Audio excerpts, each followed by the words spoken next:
사랑하는 성도님들, 누군가에게 부름을 받거나 쓰임을 받는다는 것은 너무나도 귀하고 영광입니다. 그러나 세상 사람들은 그 쓰임을 받을 수 있는 사람을 택할 때는 어떤 사람을 택할까요? 어떠한 재능과 또 그 어떤 한 분야의 전문가나 또 그것에 뛰어난 재능과 능력을 가진 사람을 불러서 그 사람을 사용합니다. 그런데 성경에 보면 하나님이 사람을 쓰실 때는 어떤 사람을 쓰시는가? 만약에 능력 있고 힘 있고 돈 있고 권세 있고 많이 배우고 좋은 집안의 사람들만 하나님이 쓰셨다, 그 하나님이 그 사람만 부르셨다라고 여러분 우리가 생각된다면 우리는 참 소망 없을 거예요. 왜 그럴까요? 옆에 사람을 보세요. 그렇게 능력 있고 돈 많고 잘난 사람이에요? 할렐루야! 우리는 그런 교회예요. 할렐루야! 솔직하게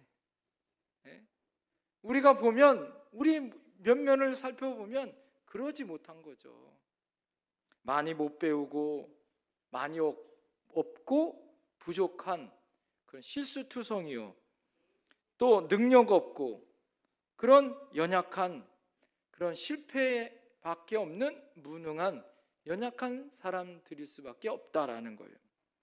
그런데 하나님께서는요, 오히려 그런 미련한 자를 하나님은 들어 지혜로운 자를 부끄럽게 할 만큼 여러분 정말 연약하고 부족한 저희들을 불러서 하나님의 귀한 일꾼으로 세워주시는 놀라운 은혜가 있다라는 사실을 우리가 생각할 때마다 이 모든 것들을 주시는 하나님의 은혜에 감사할 수밖에 없다라는 거죠. 하나님께서는 마음에 드는 사람을 어떻게 해요? 택하여 부르십니다. 그리고 오랜 기간 동안 그 사람이 그 사역을 감당할 수 있도록 훈련시키시고 기다려 주셔요. 그리고 하나님의 뜻과 하나님의 섭리를 이해할 때까지 하나님은 어떻게 해요? 긴 시간의 기다림을 하나님은 기다려 주시더라 이거죠. 오늘 본문에 나와 있는 모세가 그랬습니다. 여러분, 모세는 몇 년을 살았어요? 120년을 살았어요. 근데 모세의 인생을 보면 40년 딱 이렇게 구분되어 살았습니다. 그는 애굽에서 유대인으로 태어났어요. 여러분, 모세가 처음 태어날 때는 모든 유대인 영아들은 다 죽는 거예요. 그런데 모세의 부모가 모세를 살리기 위해서 나일강가에 갈대 상자를 띄워서 어디로 보낸 거죠? 바로의 딸이, 공주가 목욕할 때 그때를 이렇게 때를 잘못 쳐서 보낸 거예요. 그러니까 바로의 공주가 물에 떠 있는 아기를 보면서 어떻게 했습니까? 너무너무 아기가 막 울고 있는데 이 아이가 이 히브리 민족, 유대 민족이에요. 그렇게 울고 있으니까 그때 마침 모세의 누이 미디암이 달려와서 뭐라고 얘기해요? 아기가 울고 있으니까 유모를 내가 소개시켜 주겠다고. 그러면서 그 유모가 누구예요? 모세 엄마를 소개시켜 주잖아요. 그래서 모세 엄마가 모세를 젖먹이면서 바로의 궁정에서 키워요. 그래서 모세는 졸지에 어떻게 됐습니까? 바로의 공주에 뭐가 됐을까요? 양자가 돼서 왕자가 되어져서 40년 동안 애굽의 왕자로 살아요. 그러다가 사람을 쳐서 죽이고 도망치다 쳐서 미디안 광야에서 목동으로 몇 년? 40년. 그래서 오늘 본문에 80세에 먹은 이 모세를 하나님이 부르시는 장면이 오늘 본문의 장면입니다. 그러고 나서 이스라엘 민족을 출애굽시켜서 몇 년 동안 여러분 이 모세가 이스라엘 백성을 인도합니까? 40년. 그래서 하나님의 은혜 가운데 모세가 쓰임받았던 것은 40년이지만 준비하시고 하나님이 계획하신 연도는 몇 년이에요? 80년을 하나님 준비시키셨어요. 바로의 왕자로 최고의 교육을 받도록 훈련받도록 40년, 그리고 광야에서 목동으로 40년, 80년을 하나님이 훈련시키신 다음에 이스라엘 민족을 40년을 인도하는 지도자로 하나님이 세우시는 거죠. 여러분, 하나님은 뭐예요? 이스라엘 백성의 고통을 오늘 본문에 보면 그 고통을 보셨어요. 여러분, 그 소리의 부르짖음을 들으셨어요. 그것을 알았어요. 그래서 모세를 준비시키신 거죠. 하나님의 때가 되어서 모세를 하나님이 불러 세우시더라. 그러면 우리 같으면 모세가 힘 있고 능력 있고, 여러분, 그렇게 바로의 왕자로서 40살 먹은 부록의 나이 40살 정도 됐을 때 하나님이 세워도 되는데, 굳이 하나님은 힘없고 연약한 80세 먹은 노인들, 여러분, 우리 80 먹은 우리 어르신도 한번 손 들어봐요. 80 먹은 어르신들, 예? 예. 예. 우리 김봉남 권사님, 우리 박용우 장로님이 지금 80 먹었는데 이때 하나님이 불러서 세웠단 말이야. 김봉남 권사님을 이 나라 이 민족을 구원할, 예? 하나님이 지도자로 세운다 생각해봐. 지금 똑같아. 우리 권사님 지팡이 들고 있는데, 예? 여러분, 아직 여러분 80살이 못 된 사람은 하나님이 부르려면 아직 멀었어. 희망을 가지셔요. 모세가 그렇게 하나님의 부르신 가운데 힘없고 연약하고, 그래서 나이 먹은 노인네요, 사람을 때려 죽인 살인자요, 도망자요, 운둔자요, 이제는 힘도 없고 권력도 없고 지혜도 젊음도 화려했던 그 모든 것도 없는 그 연약한 노인을 하나님이 부르셨다라는 거예요. 여러분, 하나님이 왜 모세를 불렀는가? 그 의미를 오늘 깨닫기를 원해요. 여러분, 모세를 바라보면서, 여러분, 모세를 부르신 하나님이 오늘 여러분을 부르신 하나님인 것을 믿으시길 바랍니다. 그래서 모세를 바라보면서 하나님이 왜 나를 불렀는지를 여러분 깨달아야 하는 거예요. 따라합니다. 하나님의 부르심은 하나님의 때와 장소가 있습니다. 여러분, 하나님이 부르실 때는 하나님의 때가 있고 하나님의 장소가 하나님은 구별되어 부르시더라 이거예요. 하나님께서 모세를 부르실 때가 언제예요? 아까 말씀드린 것처럼 보잘것없고 초라하고 비참하고 볼품없는 연약한 80세 먹은 노인을 하나님 부르셨죠. 오늘 하나님이 뭘로 보여주십니까? 하나님 어떻게 보여주셨어요? 호렙산에서 여러분, 모세가 뭘 봤어요? 떨기나무 가운데 불이 붙어요. 그죠? 근데 신기한데 불이 붙는데 나무가 타지 않아. 여러분, 그 나무가 무슨 나무? 떨기나무. 이 떨기나무는 이 광야에서 자라는 아카시아 종류의 가시가 많은 나무라는 거예요. 여러분, 아카시아 나무, 그런 나무들이 쓸 수 있는 나무들 뭐가 있을까요? 제목으로 여러분 가구를 만들 수 있어요. 여러분, 그 나무는 뭐밖에 없는지 아세요? 땔감밖에 없어. 아카시아 나무는. 예? 저도 어렸을 때 우리 어머니하고 나무하러 아카시아 나무 배 가지고, 아카시아 나무 배 가지고 땔감을 떼올 때 있었거든요. 예? 소나무나 참나무라고 못 벼요. 근데 무슨 나무는 벨 수 있습니까? 아카시아 나무는 벨 수 있게 허락을 해줘. 왜? 쓸모없는 나무니까. 예? 여러분, 하나님께서 어디에 나타났냐면 쓸모없는 가시 같은 떨기나무 가운데 나타나셨다는 거예요. 이것은 모세의 모습과 똑같은 뭐예요? 형상을 통하여 하나님 나타났다는 거예요. 이 가시떨기나무는 아무 쓸데없는 뭐예요? 그냥 땔감만 필요한 나무예요. 아무짝에 쓸모없는 이 가시떨기나무를 통하여서 하나님이 그곳에 임재하시고 하나님의 음성이 들리고 하나님의 사명을 부여해주는 도구로 사용하시더라 이거죠. 여러분, 이것을 통해서 우리가 무엇을 깨달을 수 있을까요? 하나님이 함께 하시면 쓸모없는 가시나무도 하나님이 소중한 나무가 되는 줄 믿습니다. 기적의 나무가 되는 줄 믿습니다. 능력의 나무가 되는 줄 믿습니다.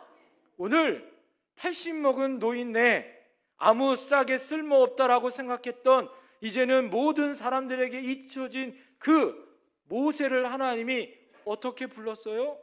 40년 전에 가시나무 같은 존재가 아니라 이제는 하나님이 애굽의 황태자요 공주의 아들로 청해받는 존재로 하나님이 그때 부르지 않았죠. 이제는 도망자요 살인자요 아무 쓸데없는 이제는 80 먹은 노인네다 라고 생각했던 그 순간에 하나님이 떨기나무 가운데 불꽃으로 나타나신 것처럼 그곳에 하나님의 은혜가 뭐예요? 모세에게 임했더라 이거죠. 여러분, 하나님이 임재하지 않았던 떨기나무는 별 보잘것없는 존재입니다. 여러분, 하나님이 그곳에 임재할 때 하나님의 능력의 도구로, 하나님의 은혜의 여러분 도구로 사용한 것처럼 하나님께서 모세에게 여러분 임재할 때 똑같은 하나님의 능력이 나타날 줄 믿습니다. 공주의 아들도 아니요 왕자도 아니요 힘없는 목동이지만 하나님이 그곳에 임할 때 여러분 모세의 지팡이가 하나님의 능력의 지팡이로 여러분 모세의 지팡이가 홍해를 가르고 할렐루야 반석을 치면 그곳에서 물이 나오고 할렐루야 하나님의 기적의 역사의 도구로 사용된다는 사실을 믿어야 할 줄 믿습니다. 그러나 모세가 아무리 떨기나무 같은 존재라 할지라도 그것에 하나님이 함께 하실 때 능력의 도구가 된다라면 우리도 마찬가지 아니에요? 내가 아무것짝에 쓸모없고 돈 없고 힘 없고 빽 없고 건강도 연약하지만 여러분 그곳에 하나님이 여러분을 부르시고 하나님이 오늘 하나님의 능력이 임하면 여러분 삶 가운데 여러분 가시 같고 남을 찌르고 상처받고 아파했던 심령에 하나님의 성령의 불이 임할 줄 믿습니다. 하나님의 능력의 도구가 될 줄 믿습니다. 하나님께서는 그래서 모세가 왕자의 자리에서가 아니라 이제 미디안 광야에서 목동으로 여러분 살았던 모든 이 40년의 세월이 뭐예요? 그냥 시간을 허비한 세월이 아니라 혈기왕성했었던 그때는 자기 뜻대로 내 힘대로 내가 모든 것을 하려고 했었던 그 시간에서 이제는 뭐예요? 지팡이를 의지해야 하고 내 힘과 내 생각, 내 계획이 아니라 누구만 의지하게 되는 거죠? 하나님만 의지하게 되는 거예요. 할렐루야! 할렐루야!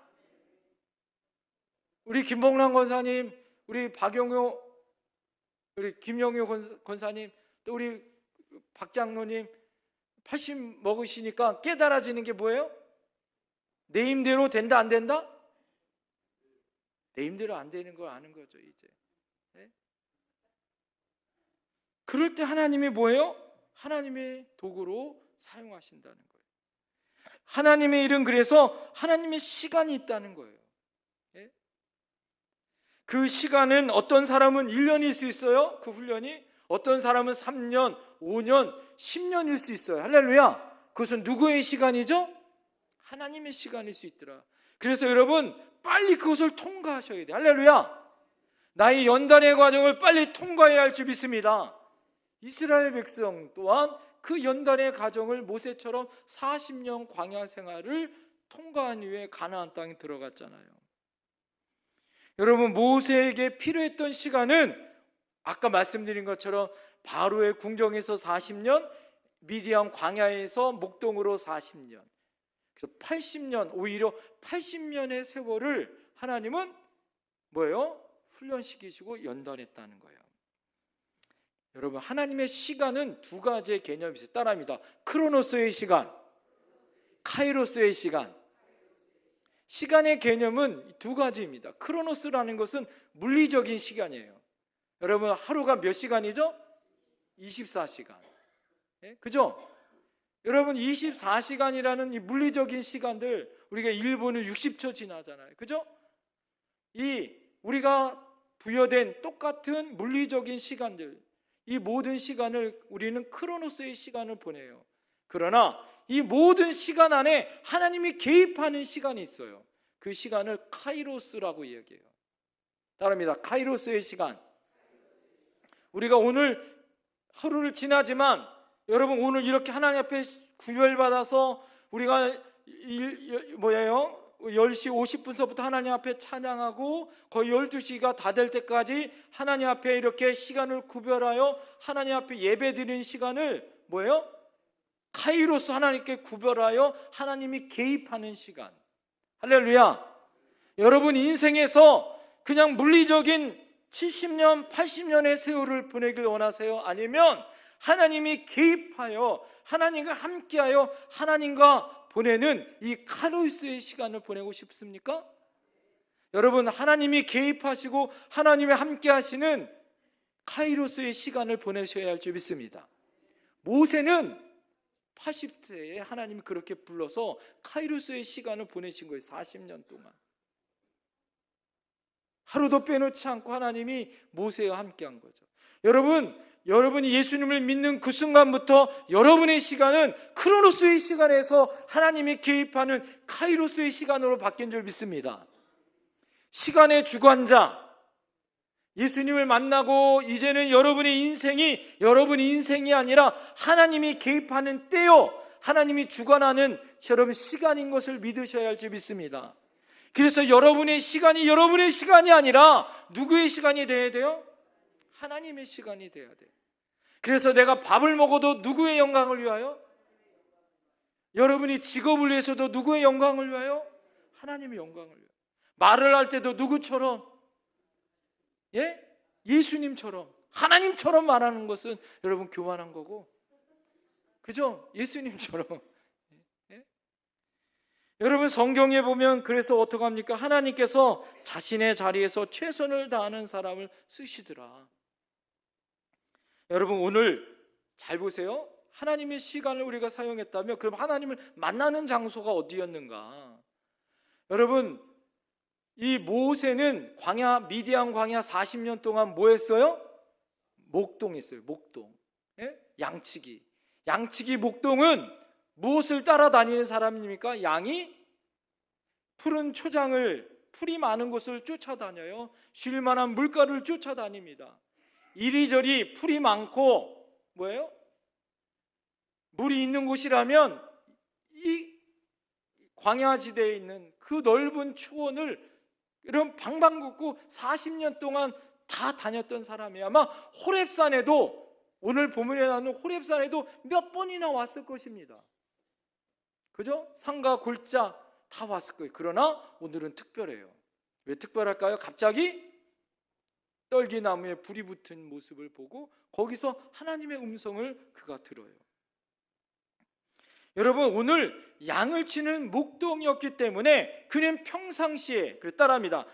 하나님의 부르심은 일상생활에서 부르신다. 여러분, 하나님의 부르심을 잘 보세요. 모세는 목동의 일상에서 하나님 부르신 거예요.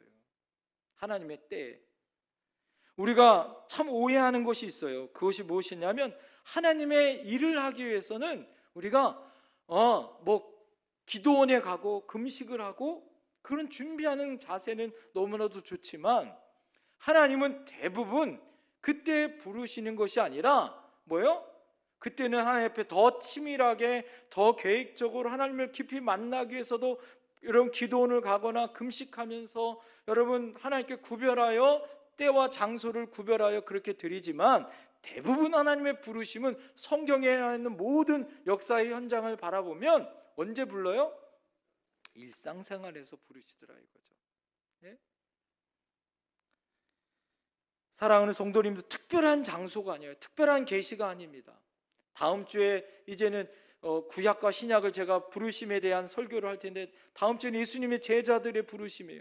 여러분, 예수님이 제자들을 어디서 불렀어요? 갈릴리 바닷가, 갈릴리 호수에서 불렀어요. 그들이 생활 터전에서 예수님이 부르시잖아요. 사랑하는 성도님들, 오늘 본문에서 강조하는 것은 하나님은 우리 일상에서 만나 주신다는 거예요. 우리에게 우리 일상에서 하나님의 부르심이 있다는 사실을 여러분 기억하셔야 할 줄 믿습니다. 할렐루야. 그래서 여러분 기억하셔야 돼요. 여러분이 밥하다가 하나님 부르실 수도 있고, 아멘을 안 하세요? 여러분 직장생활 하시다가 하나님 부를 수도 있고, 할렐루야. 찬양대를 하다가 하나님 부를 수도 있고, 할렐루야. 봉사하다가 하나님 부를 수도 있고, 하나님 언제 부르실지 몰라요. 예?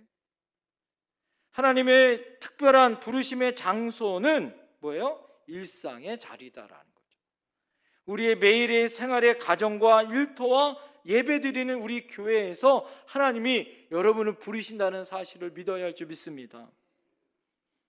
그러므로 여러분, 우리의 가정, 우리의 일터, 우리의 교회가 따라합니다. 하나님의 거룩한 장소인, 부르심의 장소인 호렙산이 되게 하자.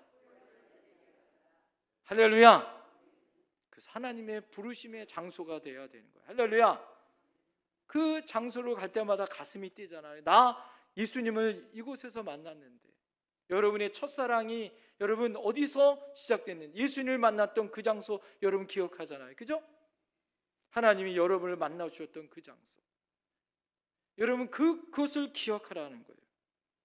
두 번째 따라합니다. 하나님의 부르심을 위해 나의 신을 벗어야 합니다.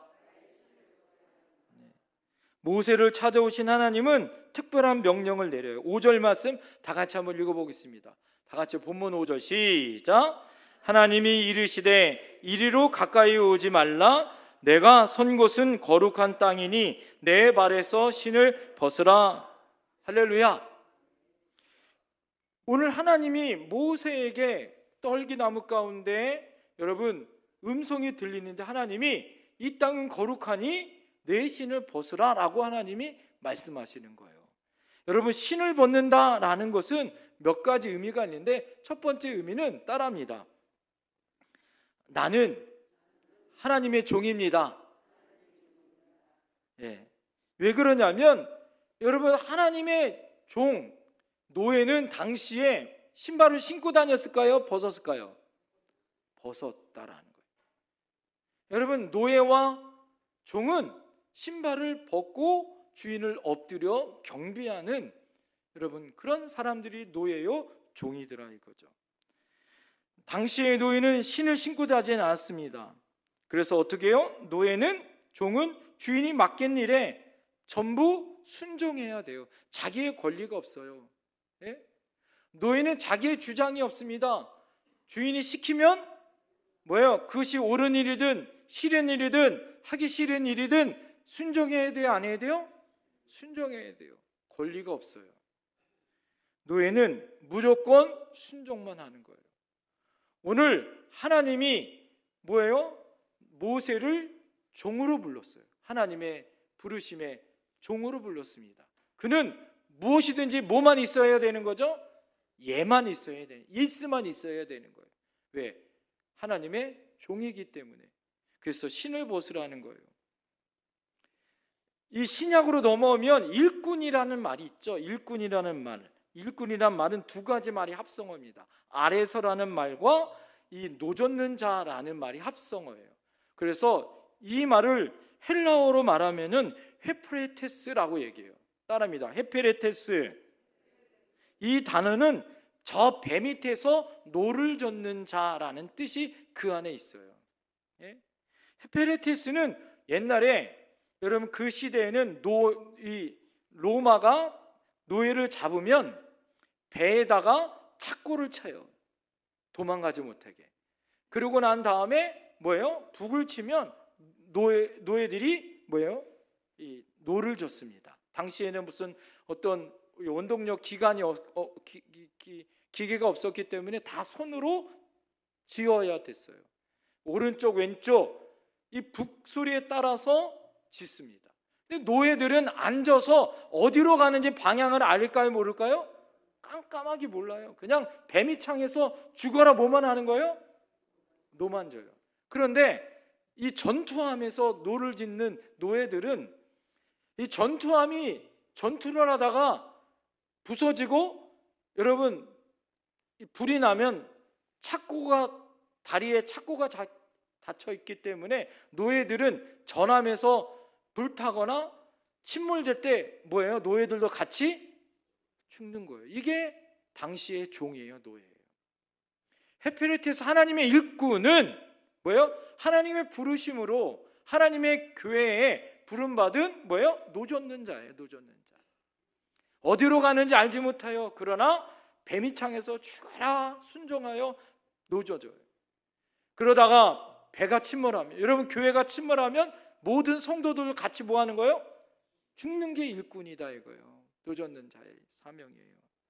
그래서 성경에서 일꾼은 고린도전서 4장 1절에 보면 사람이 마땅히 우리를 그리스도의 일꾼으로, 여기 일꾼이란 말이 회프레테스예요.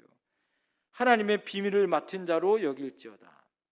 여러분 하나님 우리의 일꾼으로 부를 때 여러분 순종만 있고 하나님의 부르심만 있는 줄 믿습니다. 그래서 하나님의 비밀을 맡은 자, 바로 예수 그리스도의 생명을 맡은 우리들은 뭐예요? 발이 착고에 갇힌 것처럼 여러분 하나님의 말씀에 우리가 뭐예요? 발이 묶여져서 무엇대로만 살아야 돼요? 하나님의 말씀대로만 살아야 할 줄 믿습니다. 하나님이 가라시면 가고 멈추라면 멈추고 하나님의 말씀에 순종하는 뭐가 되어야 된다? 일꾼이 되어야 된다. 할렐루야. 이것이 우리의 사명입니다. 여러분 묶인 것이나 순수히 그것이 풀어져 나오는 자유가 될 수 있었던 것은 그리스도 안에서만 자유가 있는 거예요. 할렐루야. 또 하나 신을 벗는다는 의미는 따라합니다. 자기의 권리를 포기하는 것입니다. 당시에 이 자기의 권리를 포기한다라는 말은 뭐냐면 아버지가 여러분 재산을 가지고 있다가 아버지가 죽으면 당시의 모든 재산은 누구에게 가냐면 장자한테 넘어가는 거예요. 예? 우리나라도 거의 그랬잖아요. 장자한테 모든 재산이 넘어갑니다. 그런데 이 장자가 보는데 동생이 있어. 동생이 너무 못 살아요. 어려워요. 그래서 내 재산을 물려주고 싶을 때 이 유대인의 관습은 어떻게 하냐면 이 아들이 장자가 신발을 벗어서 누구한테 주는 거예요? 신발을 벗어서 동생한테 주면 그게 뭐예요? 재산이 동생한테 물려주는, 이게 유대인의 풍습이다 이거예요. 예? 그러니까 여러분 하나님한테 받은 여러분 권리를 내가 내려놓는 것, 이것이 신발을 벗는 거예요. 하나님은 이 땅에 거룩한 땅이요, 하나님의 땅이에요. 내 것, 여러분 내 것이 다 있어요 없어요? 다 누구 거예요? 원래는 하나님 거죠. 그러나 우리가 내 것처럼 살아요. 내 권리를 주장하며 살아요. 그러나 신발을 벗으라라는 것은 뭐냐면 이제는 내 것처럼 살았던 모든 것을 누구의 것으로 명의를 이전하라? 하나님께 명의를 이전하라는 거예요. 여러분 모세가 그랬잖아요. 40살 먹기 전께는 왕자로서 내가 뭐예요? 이스라엘을 구원할 수 있는 자라고 그렇게 여기다가 사람을 때려 죽였잖아요. 여러분 이제는 내 힘으로 안 되고 내 것으로 안 돼요. 이제는 80 먹은 노인이 되어서 깨달은 거죠. 이제는 하나님이 불러서 하나님 말씀대로 살아야 되겠다. 내 소유가 아니라 내 모든 것이 다 하나님의 것이다라는 것을 이제는 그가 볼 수 있고 깨달을 수 있는 나이가 되어졌기 때문에 하나님이 이제는 신을 벗으라는 거예요. 여러분 이것을 우리는 전문적인 언어로 따라합니다. 내려놓음. 내려놓음이라는 책이 있어요. 여러분들 우리가 내려놓아야 된다라는 거예요. 하나님이 부르실 때 뭐예요? 내려놓아야 되는 거죠. 내 생각, 내 계획, 내 모든 것을 내려놓을 때 하나님이 우리를 사용하시더라 이거죠. 그런데 아직까지 여러분 우리 안에 이런 분들이 있어요. 내가 몇 살인데, 내가 교회 몇 년 다녔는데, 내가 해볼 거 다 해본 사람인데, 내가 배울 거 다 배운 사람이고 가질 거 다 가져본 사람인데, 여러분 이것 주장하면 안 돼요. 여러분 우리 교회 안에도 이제는 50년이 됐기 때문에 우리 안에 내가 우리 교회 몇 년 다녔고 내가 어떻게 갔고 무엇을 했고 이거 주장하면 안 돼요. 여러분 다 이 모든 권리가 누구에게만 있습니까? 하나님께만 있어요. 하나님이 함께하는 그 장소가 거룩한 장소요. 여러분 하나님이 부르실 때가 하나님의 거룩한 부르심의 때인 줄 믿습니다. 우리의 가정과 일터, 교회에서 하나님 중심으로 우리를 불러 세워 하나님께 영광을 돌릴 수 있는 저와 여러분들이 되어야 할 줄 믿습니다. 여러분 우리는 예수 그리스도를 믿고 주 예수 그리스도로 살아계신 하나님의 아들로 우리는 구원을 받았어요. 할렐루야. 이제는 우리가 세례도 받고 직분도 받았어요. 그러면 이제는 뭐 해야 될까요? 내 신발을 신고 사는 것이 아니라 어떻게 해야 될까요? 하나님의 은혜의 신발을 가지고 살아야 돼. 할렐루야. 그래서 여러분 군대 가면 애인이 뭐라고 얘기해요? 애인이 이렇게 도망간다라고 표현. 헤어질 때 표현을 뭐라고 얘기합니까? 신발 거꾸로 신었다. 그래서 선물은 다 줘도 뭔 사주지 말라 그래요? 신발 사주면 어떻게 한다 그래? 여러분 세상의 논리는 그거죠. 그래서 우리가 어떻게 해야 될까요? 주님 앞에 신발을 벗어야 돼요. 하나님의 은혜 안에 신발을 벗고 하나님의 은혜의 신발을 신어야 하는 거죠. 은혜의 신발을 신었더니 오늘 여러분 광야길에 하나님이 어떻게 했습니까? 성경에 보니까 의복을 해야지 않고 우리의 신발도 해야지 않고 하나님이 돌보시고 지키시고 인도하시는 하나님의 은혜가 있더라. 할렐루야. 여러분 이것이 하나님의 놀라운 은혜더라라는 거예요. 마지막 결론을 여러분들에게 말씀드리고 싶습니다. 오늘 제가 말씀을 준비하면서 하나님 앞에 우리가 모세만 생각하지 말고 누구를 봐야 돼요? 모세를 보면서 나를 봐야죠. 하나님이 나를 불렀다는 거죠. 예? 연약하고 보잘것없는 나를 부르시고 하나님의 은혜 가운데 하나님이 기름 부어 세워 하나님의 나라에 하나님의 일꾼으로 우리를 부르셨어요. 여러분 우리에게 하나님의 임재가 있고 하나님의 부르심이 있습니다. 여러분 이것을 통해서 우리에게 여러분 두 가지를 한번 생각해 봤으면 좋겠어요. 짧게 따라합니다. 멈춰서 생각하자. 사랑하는 성도님들, 하나님의 임재를 알아차리기 위해서는 뭐예요? 멈춰야 되는 거예요. 그래서 세상에는 뭐라고 얘기하면 속도가 중요해요. 속도. 빨리. 그러나 멈출 때 멈춰야 되는 거예요. 예? 그 브레이크 등이 중요한 거죠. 이것이 고장나면 사고가 나는 거예요. 우리 일상에서 잠시 멈추고 뭐예요? 하나님을 보고 하나님의 말씀을 듣고 하나님의 은혜를 깨달아야 하는 거예요. 이게 은혜 받는 하나님 임재의 원칙입니다. 모세가 불타는 떨기나무를 보고 그냥 벼락을 맞아서 불이 났겠다 이렇게 생각할 수 있잖아요. 그러나 유심히 살펴봤죠. 떨기나무 가운데 떨기나무가 이상하다. 왜? 불은 붙는데 떨기나무가 타지 않아요. 유심히 멈춰서 살펴봐야 해서. 그러니까 그곳에서 하나님의 음성을 듣더라 이거죠. 왜 안 탈까? 여러분 이런 생각이 있어요. 그래서 뜻을 묻습니다. 그때 떨기나무 가운데서 자신을 부르신 하나님의 음성을 듣더라 이거예요. 여러분 이제 새해가 되어졌고 거의 1월 달에 마지막 주 아니에요? 여러분 우리가 새해를 시작했는데 막 그냥 끊임없이 가면 똑같은 2026년도 끝나는 거예요. 이 자리에서 우리가 잠시 멈춰서 하나님의 음성을 들어야 하는 거죠. 여러분 어떤 분들은 그래요. 목사님 바빠 죽겠는데 피곤한데 관심 없고 그래서 어떻게 하겠다는 거죠. 그래도 멈춰서 하나님의 음성을 들어야 하는 거예요. 그럴 때 하나님의 임재를 경험하고 하나님의 음성을 듣고 하나님의 은혜를 경험할 때 하나님이 우리의 길을 열어줄 줄 믿습니다. 그래서 잠시 멈춰서 하나님 앞에 집중하라 이거예요. 보이지 않고 귀가 들리지 않는 곳으로 여러분 가만히 있지 마시고 어떻게 해야 될까요? 우리 일터에서 미디안 광야에서 양치기 했던 그가 열심히 자신의 삶에 충실했던 것, 여러분 그것만 했던 것이 아니죠. 어떻게 했습니까? 하나님 앞에 기도했어요. 하나님의 말씀과 묵상과 예배와 하나님 앞에 주님을 가까이 하는 뭐요? 신뢰의 관계 가운데 있을 때 하나님의 음성을 들었더라 이거죠. 하나님의 은혜를 경험하는 모든 것은요 뭐예요? 내 것을 내려놓고 하나님의 음성에 귀 기울일 때 하나님이 듣게 해주십니다. 잠언서 8장 17절에 나를 사랑하는 자들이 나의 사랑을 입으며 나를 간절히 찾는 자가 나를 만날 것이다. 따라합니다. 나를 간절히 찾는 자가 나를 만날 것이다.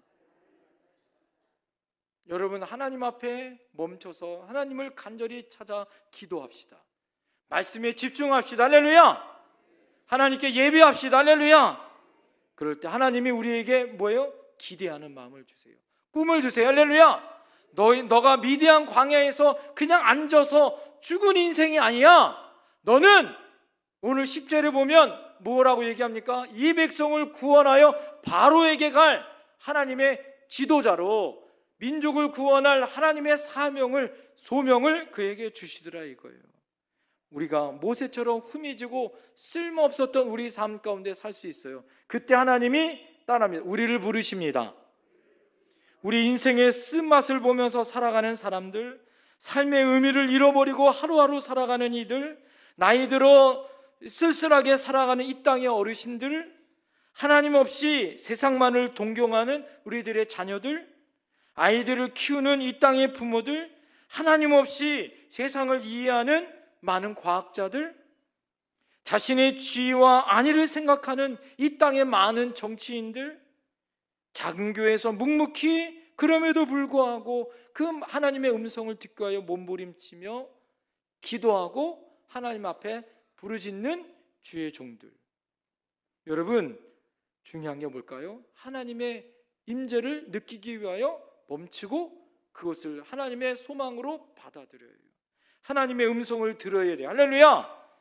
자신의 소리, 자신의 계획이 아니라 하나님의 음성을 들을 수 있기를 소망합니다. 우리 교회도 마찬가지예요. 우리 교회도 여러분 하나님의 은혜 안에 어떻게 해야 될까요? 50년 동안 이렇게 살은 것으로 만족하면 안 돼요. 그래서 어떻게 해야 됩니까? 더욱더 하나님 앞에 기도해야 돼. 할렐루야. 말씀에 집중해야 돼. 할렐루야. 여러분, 하나님의 본질에 집중해야 됩니다. 할렐루야. 그래서 멈춰서서 하나님의 부르심, 그래서 올해 주제 그게 하나님의 부르심에 내가 응답해야 돼요. 그 어떤 사람도 쓸모없는 사람 없어요. 하나님이 모세도 불렀는데 우리도 안 불러요?